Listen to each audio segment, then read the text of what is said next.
So today we will be starting to learn about verbs and its forms. Right? We all know that there are different forms of verbs.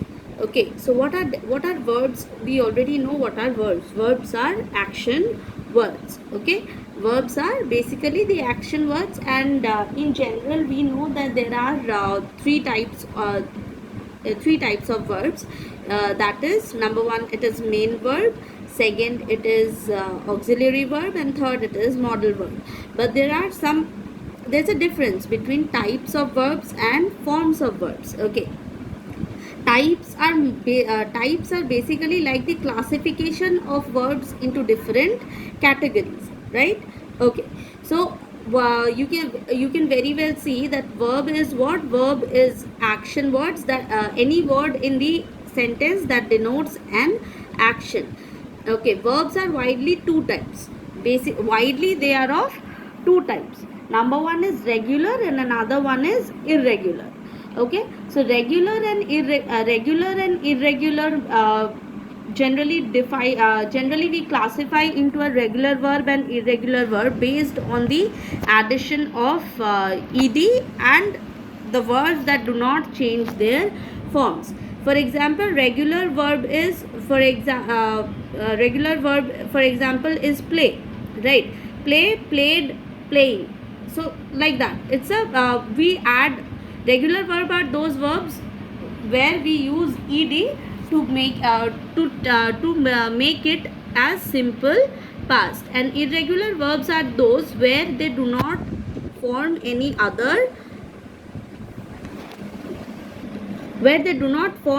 other word by prefix or suffix of ed, t or es. For example, put in every form is put and put. Okay. So verb forms are majorly, verb types is regular and irregular on a broader classification note, and verb forms are majorly of three types: infinitives, which is called base form; gerunds, which is simple past form; and participles. Okay. So we will be first we will be just having a look out on what are the different types, and then we will be moving towards the three major forms of verb. So types are basically the classification of the verbs in different categories. Forms of verb are when the words are changed from their base form to adapt to different tenses. So let's go to the types of verbs. Okay. So the first one is here, as we can see, is helping verbs and main verbs, right? So I told you there are helping verbs or auxiliary verbs. Both are the same thing, right? Helping verbs or auxiliary verbs. They are so we can see that what are helping or auxiliary verbs? They are the verbs that have no meaning, right? For example, is, am, like that, right? They are also verb, but they don't have meaning standing single. Okay. So main verbs are those verbs, if they stand alone on their own, they can also have a meaning, right? For example, play, it's a verb and it's a main verb, right? If I write play, it has a meaning, right? That play means to have fun, right? Okay. So this is what is the difference between helping verb and main verb. Okay. So quickly going towards the intransitive and transitive verbs. Transitive verb is one which must have an object to complete its meaning, and in intransitive verb, it is the object is not there. Okay. In transitive verb, there must be an object on which the action is done, and in intransitive verb, there is no need to be no need of presence of an object. Okay. Going to the next, active and passive verbs. Active voice is the normal voice where we can speak a direct sense of verb, that is called active verb, and another one is passive, and it is less usual. The passive verbs are not usually used. So modal verbs are those verbs here. Basically the modal verbs are those verbs, for example, can, might, should. These are called modal verbs. These verbs tell us whether something is probable about the skills. Okay. Skills of noun. So modal verbs tells us the probability of a skill of the noun. There are 10 modal verbs in total and each have an important part in the sentence formation. So what are the 10 modal verbs? Can, caught, may, might, will, would, must, shall, should, ought to. These are the modal verbs.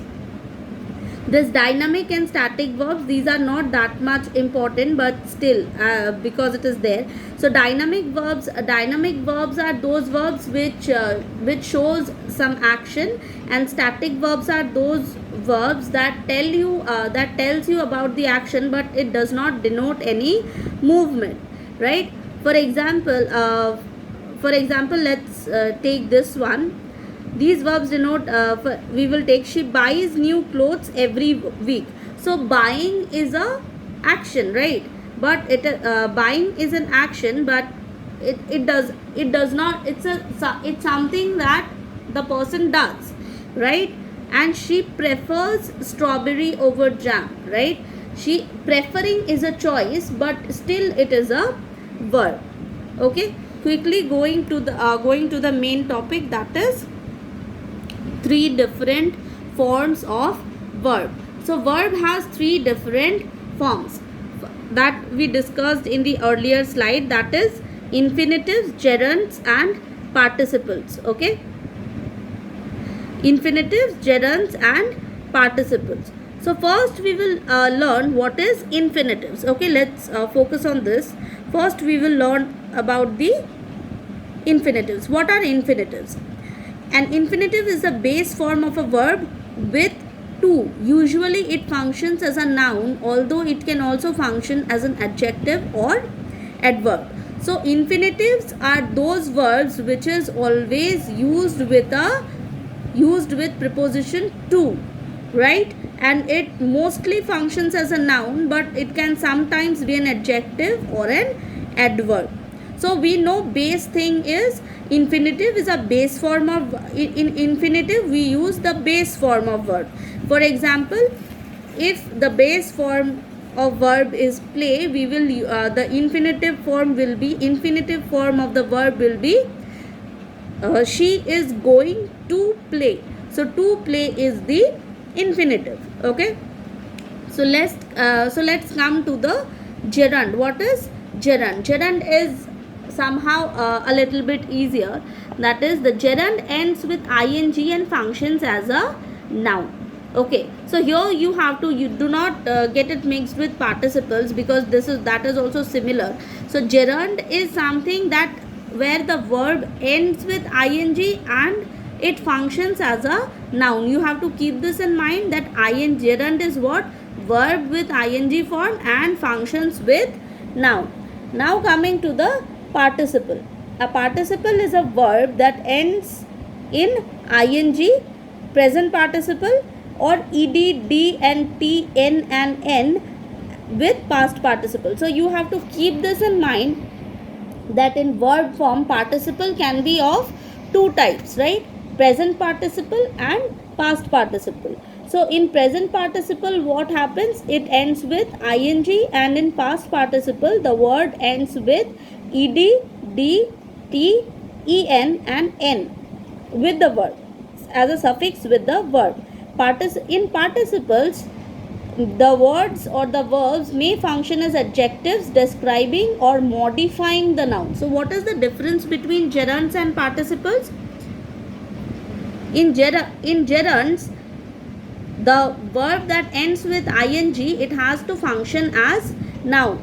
And in participles, if it is present participle, the verb may be acting as adjective describing or modifying the noun, and if it is past participle, that also it does the same. So what is the difference between present participle and past participle? Is present participle the verb ends with ing, and in past participle the verb ends with ed, d, t, en and n. Okay, following this there are some exercises.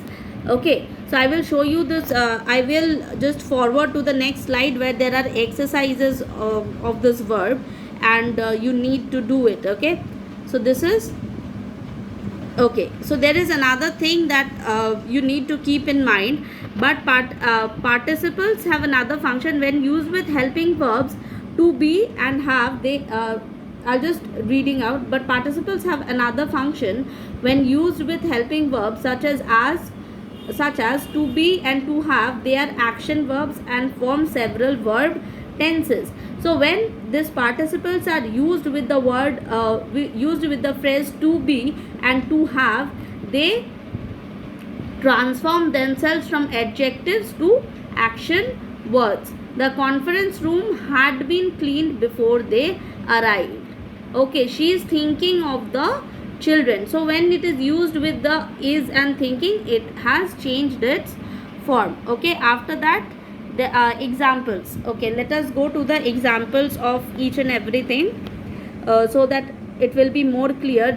For gerund, these are the example. Gerund, how we used gerund. What are gerunds? Where we used ing as a form, and where the ing form of verb is takes as a noun, right? So here, he liked skiing. He had a unique way of whistling. Okay, and in these are the examples of infinitives. I hope you can see and then you can understand, right? To jump is fun. Okay, to jump is fun. Noun, subject of the verb is. Okay, she had a suggestion to offer.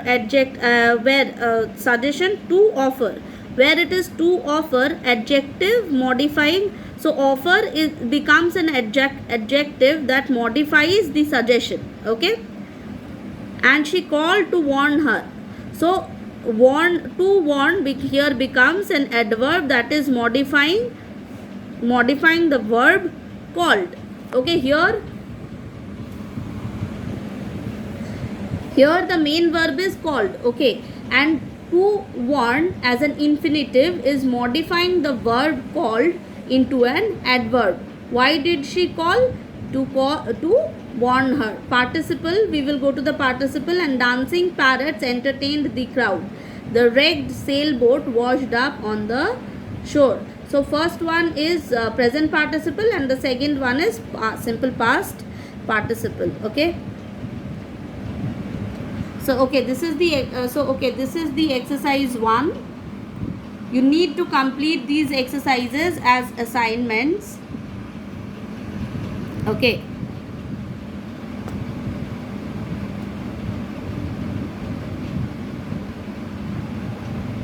this is exercise 2, exercise 3, exercise 4. Okay, these exercises needs to be completed in your respective copies. Okay, thank you for today's class. With this we are ending verb forms. It was short and simple, I hope, and everybody will be able to do the exercises. Okay, and I would request everybody to complete your verb form exercises from your grammar workbook. Okay, thank you.